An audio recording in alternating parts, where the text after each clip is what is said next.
नमस्कार, आप देख रहे हैं प्रश्नकाल। मैं हूं प्रीति सिंह। संसदीय लोकतंत्र में कार्यपालिका की निगरानी और जवाबदेही तय करने के लिए विधायिका के पास कई तरह के तरीके हैं। इनमें प्रश्नकाल सबसे महत्वपूर्ण है। संसद के दोनों सदनों में प्रश्नकाल की कार्यवाही के दौरान विभिन्न विषयों से जुड़े सवाल पूछे जाते हैं, जिसका जवाब संबंधित मंत्रालयों की ओर से दिया जाता है। लोकसभा में प्रश्नकाल के दौरान विभिन्न मंत्रालयों से जुड़े विषयों पर सदस्यों ने सवाल पूछे, जिसका संबंधित मंत्रालय की ओर से जवाब दिया गया।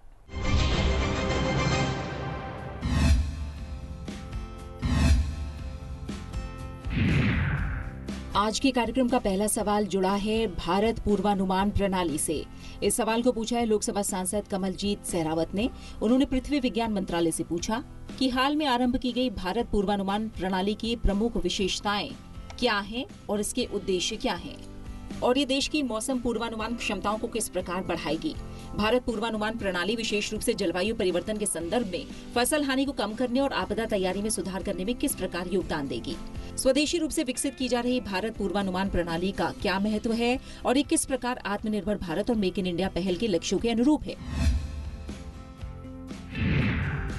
इस सवाल का जवाब पृथ्वी विज्ञान मंत्रालय में राज्य मंत्री डॉक्टर जितेंद्र सिंह ने दिया। अपने जवाब में उन्होंने बताया कि भारत पूर्वानुमान प्रणाली नए कार्यान्वित triangular cubic octahedral dynamic grid पर आधारित है, जो मॉडल को 6 किलोमीटर क्षैतिज रेजोल्यूशन पर संचालन करने में सक्षम बनाता है। इसने अपने पूर्ववर्ती GFST 1534 12 किलोमीटर और 9 से 14 किलोमीटर वाले क्षैतिज रेजोल्यूशन वाले सामान्य वैश्विक प्रचालनरत मॉडल्स को पीछे छोड़ दिया है। हाल ही में खरीदी गई सुपर कंप्यूटिंग सुविधाएं आर्का और अरुणिका ने रन टाइम को 12 घंटे से कम करके केवल 3 से 6 घंटे करके रियल टाइम मौसम पूर्वानुमान के लिए प्रयोग किए जाने वाले मॉडल्स को सक्षम बनाया है। इन प्रमुख विशेषताओं ने भारत की मौसम पूर्वानुमान क्षमताओं को बेहतर बनाया है। इसके परिणाम स्वरूप भारत एकमात्र ऐसा देश बन गया है जो रियल टाइम मौसम पूर्वानुमान के लिए इतनी हाई रेजोल्यूशन पर एक वैश्विक मौसम पूर्वानुमान मॉडल संचालित कर रहा है। भारत एफएस को पंचायत स्तर के क्लस्टर पर पूर्वानुमान लगाने और चरम मौसमी घटनाओं के पूर्वानुमान में सुधार करने के उद्देश्य से विकसित किया गया था। अनुसंधान मोड पर इसने प्रमुख मानसून क्षेत्र में वर्षा पूर्वानुमान में महत्वपूर्ण सुधार दर्शाया है और पिछले परिचालन मॉडल की तुलना में चरम वर्षा पूर्वानुमान में 30% की बेहतर सटीकता दर्शाई है। क्षैतिज रेजोल्यूशन में वृद्धि के साथ भारत एफएस प्रत्येक 6 किलोमीटर पर विशिष्ट पूर्वानुमान सृजित करने में समर्थ है। इससे स्थानीय मौसमी विशेषताओं का पता लगाया जा सकता है, जिससे पंचायतों, गांवों के समूहों की पूर्वानुमान संबंधी जरूरतें पूरी करना संभव हो पाता है। स्थानीयकृत पूर्वानुमानों से किसान को फसल, सिंचाई और कटाई की योजना बनाने में मदद मिलती है। इसके अतिरिक्त जल प्राधिकरण मानसून के दौरान जलाशयों को बेहतर तरीके से प्रबंधित कर सकते हैं, जिससे बाढ़ का जोखिम कम होता है और उपज सुदृढ़ता में सुधार होता है। जलवायु परिवर्तन के कारण चरम मौसमी घटनाओं की आवृत्ति और गंभीरता में वृद्धि हो रही है और भारत एफएस ने मुख्य मानसून क्षेत्र वर्षा पूर्वानुमान के कौशल में महत्वपूर्ण सुधार दर्शाया है। इसने चरम वर्षा घटनाओं के पूर्वानुमान की सटीकता में 30% सुधार किया है। ये सभी सुधार दूत और लक्षित आपदा प्रतिक्रिया के लिए महत्वपूर्ण है। इससे हमारे देश की आपदा तैयारी में वृद्धि होती है। स्वदेशी रूप से विकसित किया जा रहा भारत एफएस न केवल भारत की वैज्ञानिक क्षमताओं को उन्नत बनाने के लिए, बल्कि राष्ट्रीय रणनीतिक और आर्थिक लक्ष्यों को आगे ले जाने के लिए भी बेहद महत्वपूर्ण है। भारत एफएस भारत का अपना हाई रेजोल्यूशन मौसम पूर्वानुमान मॉडल दर्शाता है। इसे हिमालय और पश्चिमी घाट जैसी भारतीय भूगोल के संबंध में पूर्वानुमान की जटिलताओं पर विचार करने के लिए भारतीय वैज्ञानिकों द्वारा डिजाइन किया गया है। इसे IITM पुणे के वैज्ञानिकों की टीम ने NCMRWF नोएडा और IMD के सहयोग से विकसित किया है। ये मॉडलिंग प्रणाली स्वदेशी MOES सुपर कंप्यूटिंग सुविधाओं द्वारा संचालित है। ये उपलब्धियां मेक इन इंडिया के अनुरूप हैं, जो विश्व स्तरीय प्रणालियों को स्थानीय तौर पर निर्मित करने के मामले में भारत की क्षमता को दर्शाता है। भारत एफएस का विकास और लॉन्च करने से भारत मौसम विज्ञान सेवाओं को निर्यात करने, पड़ोसी देशों को समर्थन प्रदान करने में समर्थ हो गया है, जो क्षेत्रीय नेतृत्व और आत्मनिर्भरता को सुदृढ़ बनाता है। जलवायु और मौसम विज्ञान में स्वामित्व और नेतृत्व करने में भारत को सशक्त बनाना आत्मनिर्भर भारत दर्शाता है। ये सभी चीजें आत्मनिर्भर भारत और मेक इन इंडिया के विजन के अनुरूप हैं।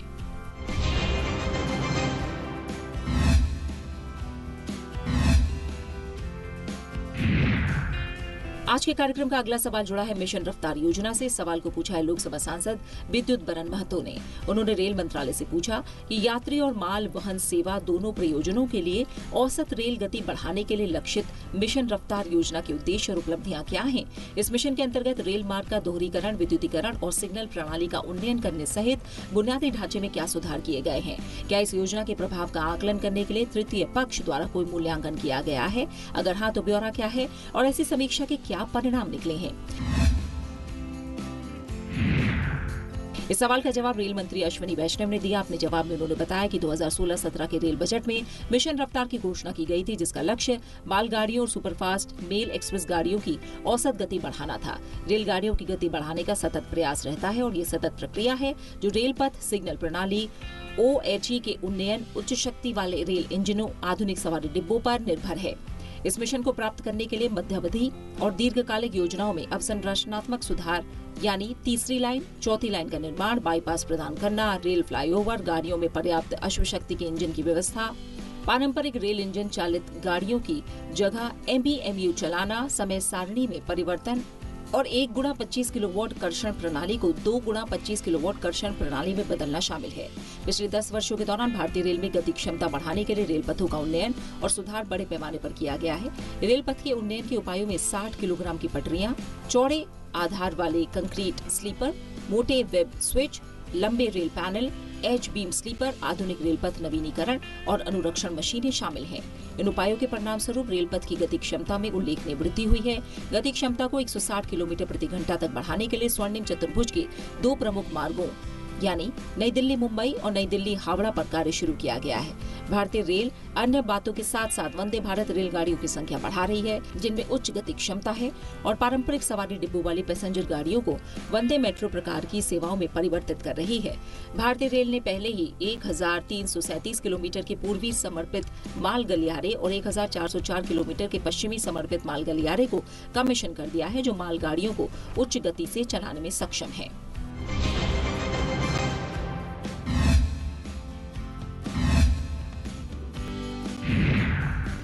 आज के कार्यक्रम का अगला सवाल जुड़ा है पर्वतीय क्षेत्रों में दूरसंचार सेवाओं से। इस सवाल को पूछा है लोकसभा सांसद श्री तमिल सेलियन थंगा ने। उन्होंने संचार मंत्रालय से पूछा कि क्या BSNL के ग्राहकों की संख्या बढ़ रही है और उपभोक्ताओं के लिए इसकी लागत कम हुई है, और देश के 99.6% जिलों में रह रही 82% आबादी के लिए 5G सेवा उपलब्ध है, और अगर हाँ तो ब्यौरा क्या है। क्या BSNL ने 2007 के बाद पहली बार तिमाही लाभ अर्जित किया है? अगर हाँ तो ब्यौरा क्या है। क्या सरकार का देश भर में विशेषकर पर्वतीय क्षेत्रों में दूरसंचार सेवाओं में सुधार के लिए और कदम उठाने का विचार है? अगर हाँ तो ब्यौरा क्या है, अगर नहीं तो इसके क्या कारण हैं? इस सवाल का जवाब दिया संचार मंत्रालय में राज्य मंत्री डॉक्टर पेमासानी चंद्रशेखर ने।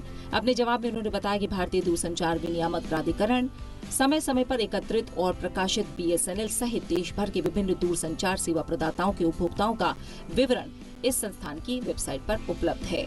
साथ ही आत्मनिर्भर भारत पहल के अनुरूप BSNL ने अखिल भारत में संस्थापना के लिए स्वदेशी रूप से विकसित 4G साइट के लिए क्रय आदेश दिया है।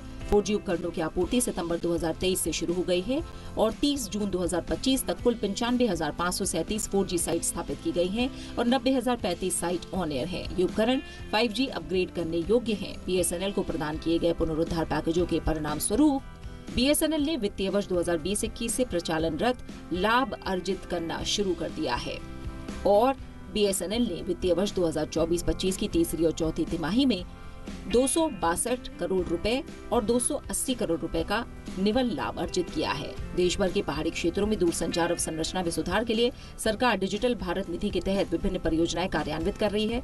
जैसे देश भर के सेवा से वंचित गाँव में 4G मोबाइल सेवाएं प्रदान करने के लिए 4G सैचुरेशन परियोजना, BOP-BIP में 4G आधारित मोबाइल सेवाओं के प्रावधान के लिए सीमा चौकी बॉर्डर इंटेलिजेंस पोस्ट परियोजना, वामपंथी उग्रवाद प्रभावित क्षेत्रों में मोबाइल सेवाओं से जुड़ी स्कीम, आकांक्षी जिलों में मोबाइल सेवाएं प्रदान करने की स्कीम, सेवा से वंचित गांव और राष्ट्रीय राजमार्गों के किनारे मोबाइल कवरेज प्रदान करने के लिए पूर्वोत्तर क्षेत्र में मोबाइल कनेक्टिविटी के लिए व्यापक दूरसंचार विकास योजना और भारत नेट परियोजना, जिसका चरणवार कार्यान्वयन देश की सभी ग्राम पंचायतों और गाँव में मांग के आधार पर ब्रॉडबैंड कनेक्टिविटी प्रदान करने के लिए किया जा रहा है।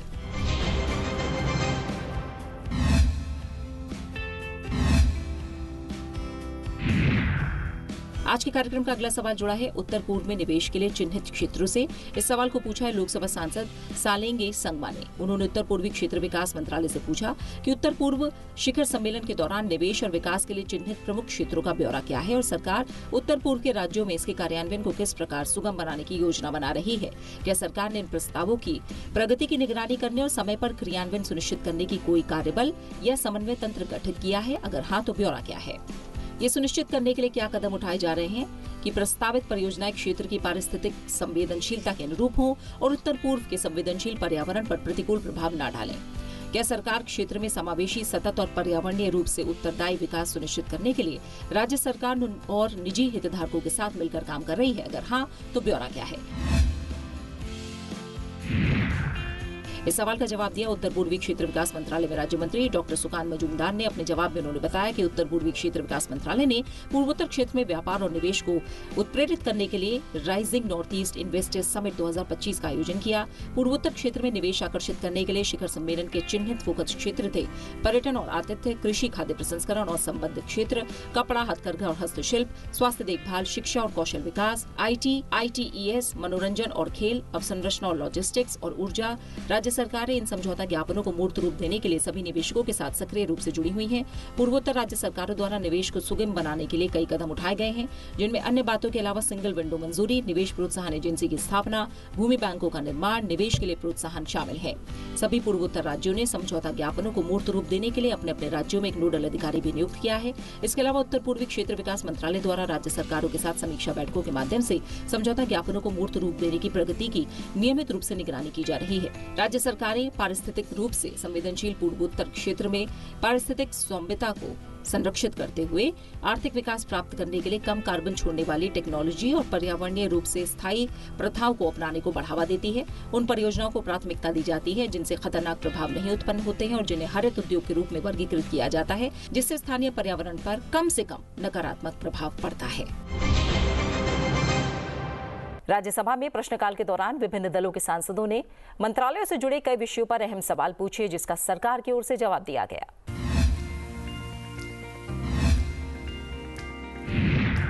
आज के कार्यक्रम का अगला सवाल जुड़ा है महिला हेल्पलाइन 181 का सार्वभौमिकरण और आपातकालीन प्रतिक्रिया सहायता प्रणाली से। इस सवाल को पूछा है राज्यसभा सांसद सुनेत्रा अजीत पवार ने। उन्होंने महिला और बाल विकास मंत्रालय से पूछा कि महिला हेल्पलाइन 181 के सार्वभौमिकरण और आपातकालीन प्रतिक्रिया सहायता प्रणाली ERSS 112 के साथ इसके एकीकरण की वर्तमान स्थिति क्या है? क्या ऐसे कोई क्षेत्र हैं, विशेष रूप से महाराष्ट्र में, जहां ये सेवाएं अभी भी पूरी तरह कार्यात्मक या सुलभ नहीं हैं? देश भर में, विशेष रूप से महाराष्ट्र में वर्तमान में कितने वन स्टॉप सेंटर कार्यरत हैं? हिंसा से प्रभावित महिलाओं को व्यापक सहायता सेवाएं प्रदान करने में औसतन कितना समय लगता है? इस सवाल का जवाब महिला और बाल विकास मंत्रालय में राज्य मंत्री सावित्री ठाकुर ने दिया। अपने जवाब में उन्होंने बताया कि महिला हेल्पलाइन मिशन शक्ति के अंतर्गत संबल वर्टिकल का एक घटक है।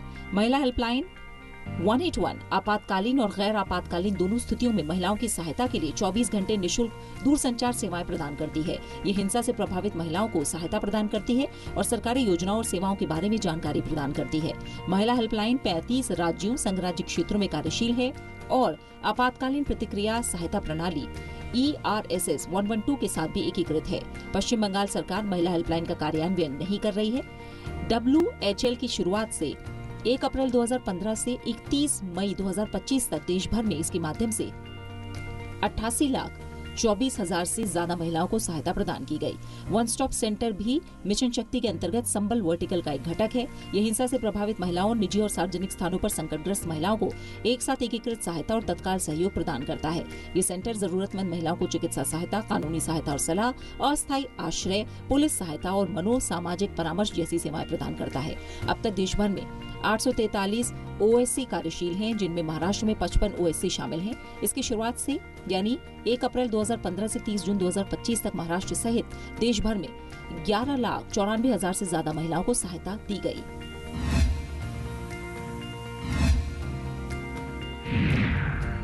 आज के कार्यक्रम का अगला सवाल जुड़ा है प्रधानमंत्री जनजातीय विकास मिशन की प्रगति से। सवाल को पूछा है राज्यसभा सांसद गीता उर्फ चंद्र प्रभा ने।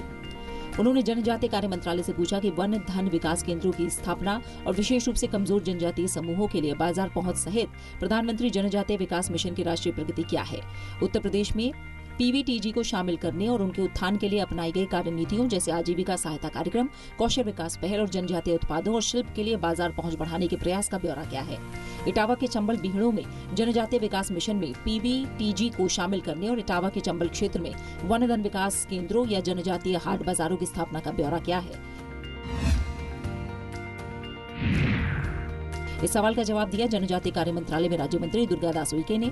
अपने जवाब में उन्होंने बताया कि प्रधानमंत्री जनजातीय आदिवासी न्याय महाअभियान के एक भाग के रूप में विशेष रूप से कमजोर जनजातीय समूहों की आजीविका गतिविधियों का समर्थन करने के लिए प्रधानमंत्री जनजातीय विकास मिशन योजना के तहत वन धन विकास केंद्र स्थापित किए गए हैं। वन धन विकास केंद्र जनजातीय स्वयं सहायता समूह के समूह हैं, जहां संबद्ध सदस्यों को जनजातीय उत्पादों के मूल्यवर्धन और जनजातीय सहकारी विपणन विकास महासंघ के माध्यम से अग्रिम बाजार संपर्कों के लिए सहायता प्रदान की जाती है।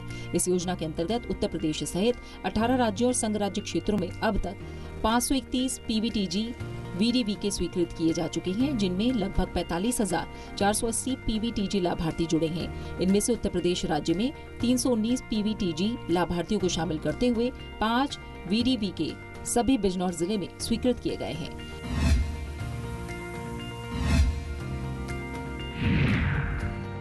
आज के कार्यक्रम का अगला सवाल जुड़ा है national action for mechanised sanitation ecosystem से। इस सवाल को पूछा है राज्यसभा सांसद मुकरिया राम भाई, डॉक्टर सुमेर सिंह सोलंकी, किरण चौधरी और लहर सिंह सिरोया ने। इन सांसदों ने सामाजिक न्याय और अधिकारिता मंत्रालय से पूछा कि national action for mechanised sanitation ecosystem योजना के अंतर्गत अब तक कौन कौन सी प्रमुख उपलब्धियां हासिल की गई हैं। क्या इस योजना के अंतर्गत जारी किए गए आयुष्मान कार्ड स्वच्छता कर्मचारियों और उनके परिवारों की गुणवत्तापूर्ण स्वास्थ्य सेवाओं तक पहुंच सुनिश्चित करते हैं? अगर हाँ, तो ब्यौरा क्या है।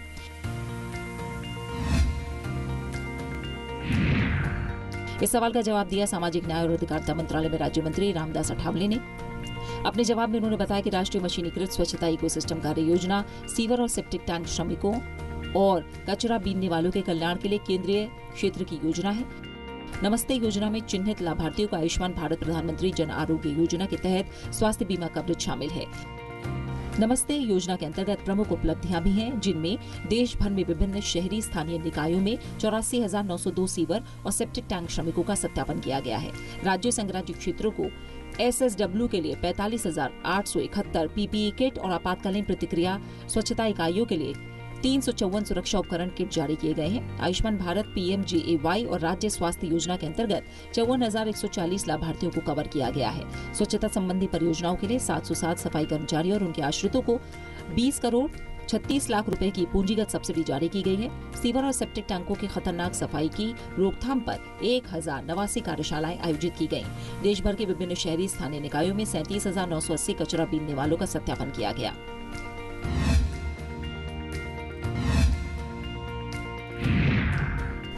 आज के कार्यक्रम का अगला सवाल जुड़ा है स्वावलंबिनी महिला उद्यमिता कार्यक्रम से।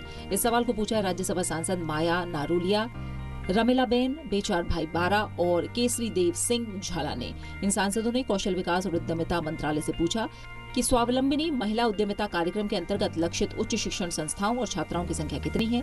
ये फैकल्टी डेवलपमेंट प्रोग्राम उच्च शिक्षण संस्थाओं में महिला उद्यमिता मार्गदर्शन की दीर्घकालिक स्थिरता में किस प्रकार सहायक सिद्ध होगा। क्या मंत्रालय का इस कार्यक्रम का अन्य क्षेत्रों या संस्थाओं तक विस्तार करने का प्रस्ताव है। क्या इस पहल के अंतर्गत निजी क्षेत्र की भागीदारी या साझेदारी का कोई प्रावधान है। इस सवाल का जवाब दिया कौशल विकास और उद्यमिता मंत्रालय में राज्य मंत्री जयंत चौधरी ने। अपने जवाब में उन्होंने बताया कि उद्यमशीलता को करियर के रूप में अपनाने के लिए आवश्यक उपलब्ध सहायता तंत्रों, योजनाओं, संसाधनों और नेटवर्क के बारे में जागरूक करना है। स्वावलंबिनी परियोजना के लक्षित समूह में उच्च शिक्षण संस्थानों और विश्वविद्यालयों की 1200 छात्राएं शामिल हैं, जो उद्यमशीलता जागरूकता कार्यक्रम के माध्यम से उद्यमशीलता जागरूकता परिचयात्मक कार्यक्रम में भाग लेंगी। इनमें से EAP प्रतिभागियों में से चयनित 600 छात्राएं उद्यमशीलता विकास कार्यक्रम में भाग लेंगी, जिनमें कौशल विकास, वित्त तक पहुंच, बाजार संपर्क, अनुपालन और कानूनी सहायता, व्यवसायिक सेवाएं और नेटवर्किंग के अवसर जैसे महत्वपूर्ण व्यवसायिक पहलुओं को शामिल करते हुए गहन उद्यमशीलता विकास प्रशिक्षण दिया जाएगा। इसके बाद प्रतिभागियों को अपने विचारों को स्थायी उद्यमों में बदलने में मदद करने के लिए 21 सप्ताह का मार्गदर्शन और सहयोग प्रदान किया जाएगा। कौशल विकास और उद्यमशीलता मंत्रालय कार्यक्रम के कार्यान्वयन, पर्यवेक्षण और अनुवीक्षण की देखरेख करेगा, जबकि नीति आयोग कार्यशालाओं का आयोजन करेगा, मार्गदर्शन सहायता प्रदान करेगा, प्रारंभिक निधि उपलब्ध कराएगा, अवार्ड टू रिवॉर्ड पहल के माध्यम से सफल उद्यमियों को सम्मानित करेगा। मार्गदर्शन और सहयोग के दौरान उद्योगपतियों और सफल उद्यमी प्रतिभागियों को मार्गदर्शन और व्यवहारिक सहायता प्रदान करके उनका मार्गदर्शन करेंगे। सफल उद्यमियों को अपने अनुभव साझा करने के लिए आमंत्रित किया जाएगा, जिसमें उन्होंने जिन चुनौतियों का सामना किया और अपने व्यवसाय को स्थापित करने के लिए जिन कार्यनीतियों का उपयोग किया, उन पर प्रकाश डाला जाएगा। दीर्घकालिक प्रभाव सुनिश्चित करने के लिए इस कार्यक्रम में एक संकाय विकास कार्यक्रम भी शामिल है, जिसमें भाग लेने वाले उच्चतर शिक्षा संस्थानों विश्वविद्यालयों के संकाय सदस्य 5 दिवसीय प्रशिक्षण सत्र का अनुभव लेंगे। ये पहल शिक्षकों को अपने संस्थानों में महत्वाकांक्षी महिला उद्यमियों को परामर्श और मार्गदर्शन प्रदान करने के लिए आवश्यक कौशल से सुसज्जित करेगी। 15 जुलाई 2025 की स्थिति के अनुसार प्रायोगिक परियोजना के अंतर्गत प्रशिक्षित प्रतिभागियों का कार्यक्रमवार विवरण भी साझा किया गया। संकाय विकास कार्यक्रम के तहत कुल लक्ष्य 75 तय किया गया, जिसमें से कुल प्रशिक्षित का आंकड़ा 43 है। उद्यमशीलता जागरूकता कार्यक्रम के तहत कुल लक्ष्य 1200 तय किया गया, जिनमें से कुल प्रशिक्षित का आंकड़ा 996 है। उद्यमशीलता विकास कार्यक्रम के तहत कुल लक्ष्य 600 तय किया गया, जिसमें से कुल प्रशिक्षित का आंकड़ा 139 है। आगे अपने जवाब में उन्होंने बताया कि प्रायोगिक स्वावलंबनी कार्यक्रम के परिणामों के आधार पर मंत्रालय उच्चतर शिक्षा में उद्यमशीलता संबंधी ज्ञान को शामिल करने के मकसद से अधिक राज्यों संघ राज्य क्षेत्रों में उच्चतर शिक्षा संस्थानों के व्यापक नेटवर्क तक स्वावलंबनी कार्यक्रम को विस्तारित करने की व्यवहारिकता का आकलन करेगा, जिससे युवा महिलाओं को रोजगार सृजनकर्ता बनने और भारत के नवाचार और उद्यमशीलता को इकोसिस्टम में सार्थक योगदान देने के लिए सशक्त बनाया जा सके।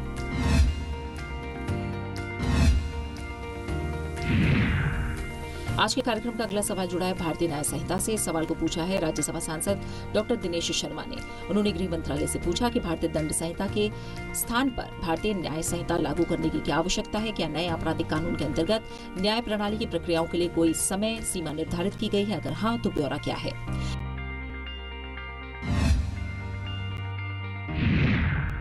इस सवाल का जवाब दिया गृह मंत्रालय में राज्य मंत्री बंडी संजय कुमार ने। अपने जवाब में उन्होंने बताया कि भारत के विधि आयोग ने अपनी विभिन्न रिपोर्टों के आपराधिक कानूनों में खंड विशिष्ट संशोधनों की सिफारिश की थी। बेजबरुआ समिति, विश्वनाथन समिति, मलिवत समिति, माधव मेनन समिति जैसी समितियों ने भी आपराधिक कानूनों में खंड विशिष्ट संशोधनों और आपराधिक न्याय प्रणाली में सामान्य सुधारों के लिए सिफारिशें की थी। गृह मंत्रालय के विभाग संबंधित संसदीय स्थायी समिति ने अपनी 111वीं, 128वीं और 146वीं रिपोर्ट में संबंधित अधिनियमों में एक एक करके संशोधन करने की बजाय संसद में एक विस्तृत विधान प्रस्तुत करके देश की आपराधिक न्याय प्रणाली की गहन समीक्षा करने की सिफारिश की थी। गृह मंत्रालय ने सभी को सुलभ और कम खर्च पर न्याय प्रदान करने और नागरिक केंद्रित विधिक ढांचा तैयार करने के उद्देश्य से आपराधिक कानूनों यानी भारतीय दंड संहिता 1860, दंड प्रक्रिया संहिता 1973 और भारतीय साक्ष्य अधिनियम 1872 की गहन समीक्षा की। तीनों अधिनियमों को निरस्त करके उन्हें 3 नए कानूनों भारतीय न्याय संहिता 2023, भारतीय न्यायिक सुरक्षा संहिता 2023 और भारतीय साक्ष्य अधिनियम 2023 के द्वारा प्रतिस्थापित कर दिया गया। नए कानून मामलों के त्वरित और निष्पक्ष निपटान का भरोसा देते हैं, जिससे विधिक प्रणाली में विश्वास उत्पन्न होता है। प्रारंभिक जांच 14 दिन में पूरी की जानी और बाद की जांच 90 दिन में पूरी की जानी। पीड़ित और दोषी को दस्तावेज उपलब्ध कराना 14 दिन के भीतर। विचारण के लिए किसी मामले की प्रतिबद्धता 90 दिन के भीतर। डिस्चार्ज एप्लीकेशन भरना 60 दिन के भीतर। आरोप तय करना 60 दिन के भीतर। निर्णय देना 45 दिन के भीतर और दया याचिका दायर करना राज्यपाल के समक्ष 30 दिन में और राष्ट्रपति के समक्ष 60 दिन में। जैसे जांच और विचारण के महत्वपूर्ण चरणों को सुव्यवस्थित करके निर्धारित समय अवधि के भीतर पूरा किए जाने का प्रावधान किया गया है।